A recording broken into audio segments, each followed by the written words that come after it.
17 দফা দাবিকে সামনে রেখে 9 জুলাই দেশব্যাপী সাধারণ ধর্মঘটের সমর্থনে দুর্গাপুরের সিটুর জেলা দপ্তরে 4টি সর্বভারতীয় রাজনৈতিক দলের শ্রমিক সংগঠনের স্থানীয় নেতৃত্বদের নিয়ে আইএনটিইউসি রাজ্য সভাপতি কামরুজ্জিন কামারের সাংবাদিক সম্মেলনে। এই যে বন্ধ আছে এটাও আমাদের আন্দোলনের একটা অংশ। এতে রাজ্য সরকার বা কেন্দ্রীয় সরকার নিজের নীতিটাতে পরিবর্তন যদি না আনে তাহলে কিন্তু আমরা বৃহত্তর আন্দোলনে যাব, নাম্বার 1। নাম্বার 2, আপনি যেটা বলছেন যে এই আন্দোলনটা প্রতীকী, প্রত্যেক আন্দোলনটাই হয় প্রতীকী, কিন্তু আন্দোলনের রূপরেখা আলাদা হয়। এখন যে রূপরেখা দেখছেন আপনি একদিনের, শুধু আপনারা দেখছেন একদিনের ধর্মঘট, কিন্তু এই ধর্মঘটের পেছনে এই 3 মাস 4 মাস থেকে শ্রমিকরা রাস্তায় এসছে। আউটপুট আমরা যেটা আমরা চাইছি সেটা আপনারা জানেন, 17টা আমাদের পয়েন্ট আছে, ঠিক আছে। এই আন্দোলন কিন্তু এখানেই থামবে না। কৃষকরা একটা নজির দিয়ে গেছে, 700 কৃষকদের লোক শহীদ হয়েছে, 1 বছর কয়েক মাস লেগেছে, 3টে আইনটাকে রিপিল করতে হয়েছে, উইথড্র করে নিতে হয়েছে 56 ইঞ্চির যার ছাতি তাকে পার্লামেন্টে দাঁড়িয়ে,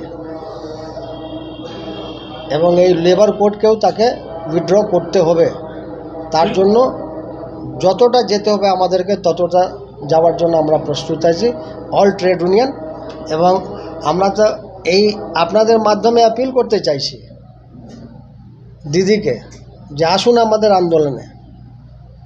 আপনি সবসময় বলেন ওনার সরকার হচ্ছে মা মাটি মানুষের,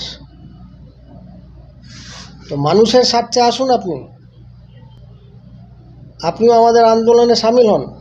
শ্রমিক ভয় পাচ্ছে না, যা সিচুয়েশান আছে সব শ্রমিকরা জেনে গেছে যে 39 মাসের যে বকেয়া অ্যাগ্রিমেন্টে সেলে বকেয়া আছে সেটা এখনও দেয়নি।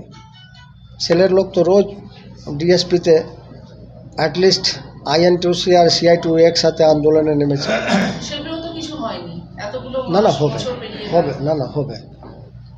হবে অনেক সময় আমরা 5 বছর 10 বছরও আমরা লড়াই করে পেয়েছি। আন্দোলন করে যেতে হবে, আন্দোলনই আমাদেরকে লক্ষ্য পর্যন্ত পৌঁছে দেবে। কৃষক আন্দোলন দেখিয়ে দিয়েছে রাস্তায় নেমে। হ্যাঁ, আপনারা পারবেন কি? সেই নিশ্চয়ই পারবো, কেন পারবো না?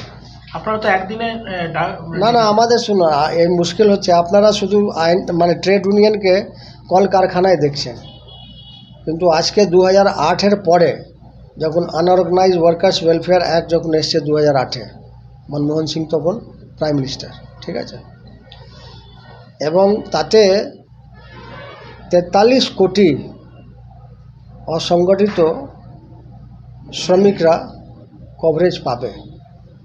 পশ্চিমবাংলায় 1,13,00,000 শ্রমিককে নথিভুক্ত করেছে।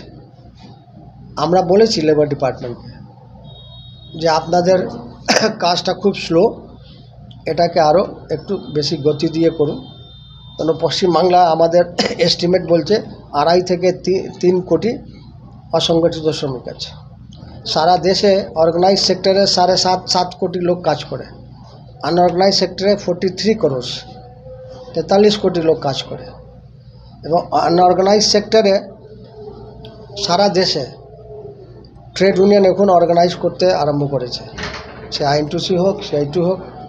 যেমন মনরেগার মেম্বার আমাদের আইএনটিইউসি 1 কোটির উপরে ভেরিফাইড মেম্বারশিপ। তেমনি ডোমেস্টিক ওয়ার্কার আছে। আগে কোনো দিন ভেবেছিলেন আপনারা যে ডোমেস্টিক ওয়ার্কার যেদিন মিছিল বার করেছে ক্যালকাটাতে, হোল ক্যালকাটা একেবারে হয়ে গেছিল, স্ট্যান্ড স্টিল। সোমবার সকালে দুর্গাপুরের সিটি সেন্টারে আয়োজিত সাংবাদিক সম্মেলনে উপস্থিত ছিলেন দুর্গাপুর 2 নম্বর বিধানসভা কেন্দ্রের প্রাক্তন বিধায়ক তথা সিটু নেতা বিপ্রেন্দ্র চক্রবর্তী, পশ্চিম বর্ধমান জেলা আইএনটিইউসির সভাপতি সুভাষ সাহা, হিন্দুস্তান স্টিল ওয়ার্কার্স ইউনিয়নের সাধারণ সম্পাদক রজত দীক্ষিত, ফরওয়ার্ড ব্লক নেতা অনিক মল্লিক, এআইটিইউসি নেতা রবিদাস ঠাকুর, দুর্গাপুর ইস্পাত কারখানার C2 নেতা Biswarup Banerjee. Bureau report, the e paper digital. DSMS, a premier management college in Durgapur. Admission open for hotel management, hospital management, tourism management, BBA, BCA and nursing. Excellent training and placement assistance. Join now. DSMS, gateway to success.